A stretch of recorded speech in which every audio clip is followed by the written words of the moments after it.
Our final imaginal idea is that pilgrimages and holy places have both psychological and spiritual power. The urge towards pilgrimage could be rooted in genetic memory of before settled civilizations when we were migratory. Then, over time, sites along the journeys we felt compelled to go on acquired religious significance for various reasons.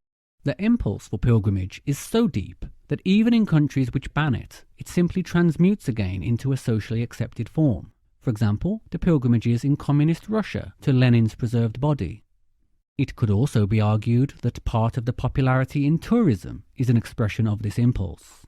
Of course, there are differences. Tourists often travel in comfort, while pilgrims often walk and endure hardships along the way. Pilgrims also have different motivations, such as for healing, to ask for a blessing, or to express faith. But actual pilgrimage is certainly experiencing a revival. For example, Santiago de Compostela in Spain, the most famous European pilgrimage, which has existed since medieval times, has seen pilgrim numbers explode from just 1,000 in 1987 to 263,000 in 2015.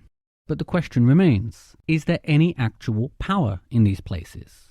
The famous pilgrimage site at Lourdes in France, where in 1858 a peasant girl saw apparitions of the Virgin Mary, heals thousands each year, and many of these are authenticated medically, forcing skeptics to admit their validity. So it seems that some places do have a certain power. For some, this is probably due to being naturally inspiring, for example mountaintops, springs or waterfalls, etc.